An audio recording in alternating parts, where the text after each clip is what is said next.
میاشتې لوی عظمت او لوی مقام او مرتبه بیانوله او مرتبه سره کوي په دې میاشت کې صرف دوه کار کوي دا اوس دا یاد وساتئ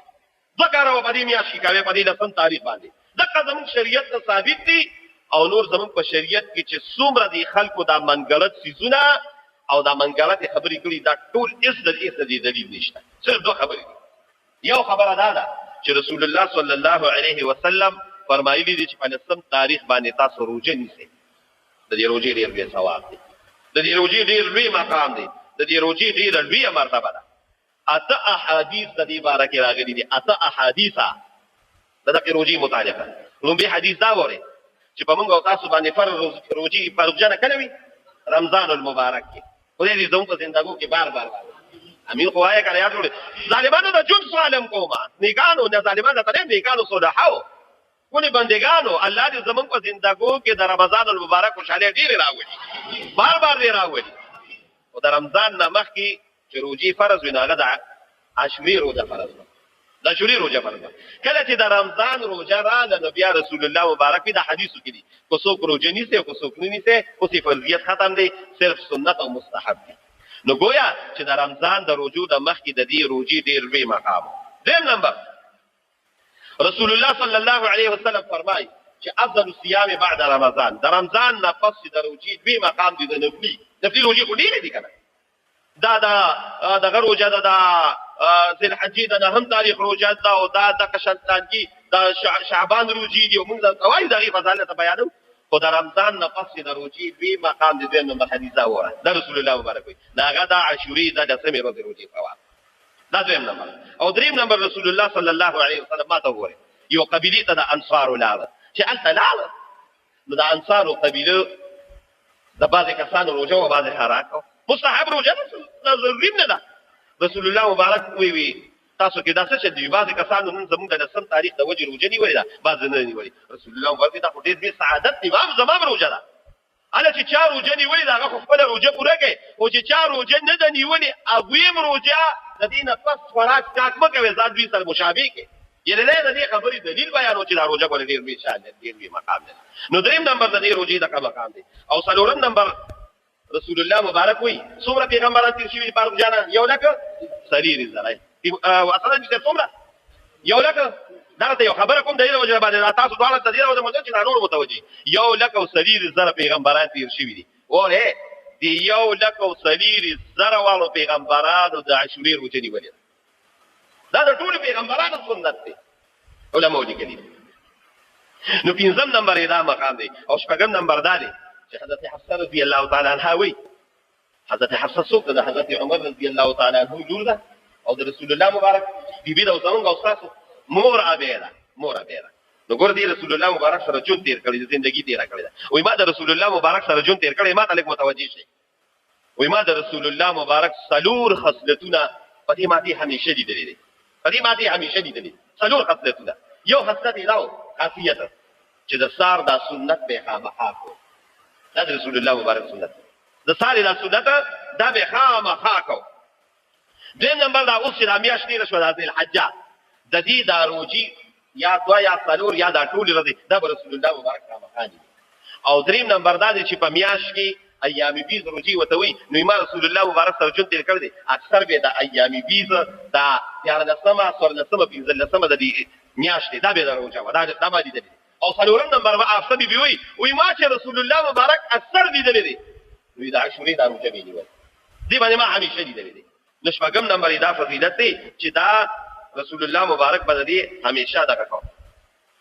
او شپغم نمبر دا دغه دی ګوره دا چې رسول الله مبارک وی چا چې د عاشوري روزه ونیوله د لسم تاریخ د زکه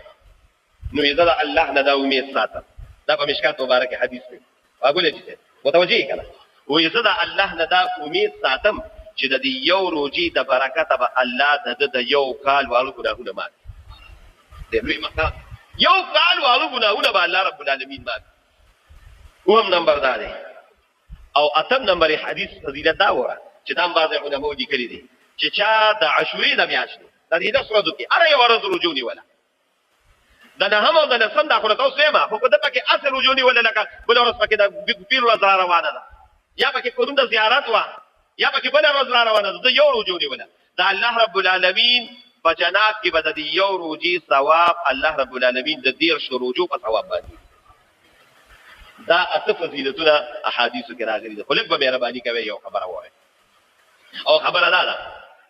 چې رسول الله مبارک او صحابه به دا روزي نیونه دي کې خبر شو چې کله مدینه منورې ته راغی نو په اخر کال باندې خبر شو ویره زمون چې دا روزي نیو د يهودو روزه ده نو رسول الله مبارک وی لئن بقیتا وی کو زه خدای پاک جمدی پاتې کړم نو آینده کال به موږ صرف دا یو روزه نه نیسو بلکې دې سره به موږ یو روزه زیاتی نیسو یا به نه هم لسمه وای یا لسمه یو لسمه خو زه جمدی پاتې شم او رسول الله مبارک بیا وفات شو نو دای مون ته حکم کړی دی نو یو روزه به نه نیسه وسری بیا ده هم لسمه یا لسمه یو لسمه دا بني او که چا یو مونږ ولې نو ثواب ولا الله ورکي دې کې شک نشته نو نه هم لسمه یا لسمه یو لسمه دا پکې حدیثو کې دا د دې هغه فضیلت راغلي د دې نه علاوه چې څومره دا خرافات دي لکه دا شربتونه تقسیمول او ځان وقل او دا قشان مقبرو ته تګ او یا پکې دا زموږ پښتنو کې لوی غضب دی بابل جیته او اصل جیته دا پښتنو کې لوی غضب دی او لوی ځکه دا چې دا ظالمان په محرم کې واده نه کوي دا زموږ پښتنو کې لوی واده دا سخت ګناه نه کوته په دې نیت باندې کې چې یاره دا غم روزي او دا دغه دی او واده نه کوم دا کوي او دا د پوتوي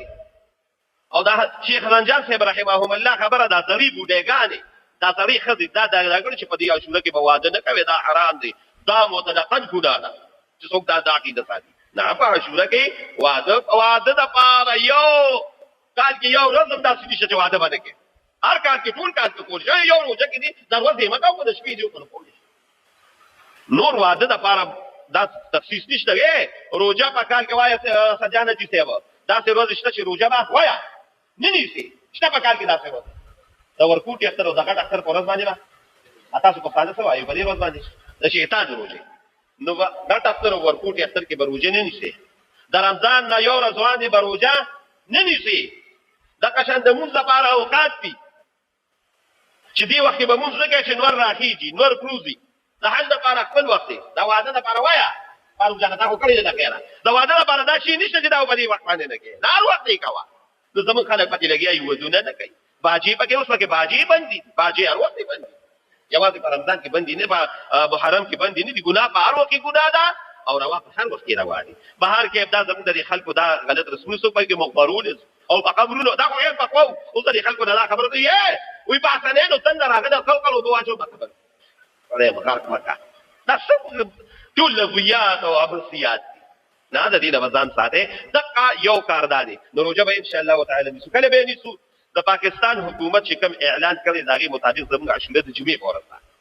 او د سعودي عربو عاشوره هغه د زیارت پورته نو زما یو خپل رائے ده چې تاسو زیارت او جمعه روزه ونیسئ یو پکې دا کار دیم نمبر پکې یو حدیث دی هغه چې زموږ علماء د دې حدیث دا وی چې دا داسې محکم دی خو زموږ حضرت شیخ صاحب رحمهم الله دا په خپل ملفوظاتو کې بیان کړی دي چې خیر دی دا کوم چې داسې اعمال دي چې هغه ثوابي دي د کوي کې کمزوري حدیث نه هغه دغه دي هغه څه شي دی هغه دی چې من وسع على عياله في نفقه يوم عاشوراء چا چې په خپل اهل عيال باندې د عاشوري په ورځ یا د عاشوري په شپه باندې پریمانه خوراک وکړه خپل خوراک وکړه اعلی خوراک وکړه نو دا یې څه پیدا وي وایي وسع الله عليه سائر سنته د دقیو ورځ د خپل خوراک د برکت به الله ستاسو ټول کال رزق فراخي ټول کال به رزق فراخي او دا زموږ د احادیث یو عظیم محدث او شارح دی دا غنوم دی وای سفیان ابن عیینه دی علماء ته پته لګي سفیان ابن عیینه یو سفیان سوری دی یو سفیان هغه وی دا خدای شان ته ګوره چې دا حدیث کله ما تراغي او ما وورید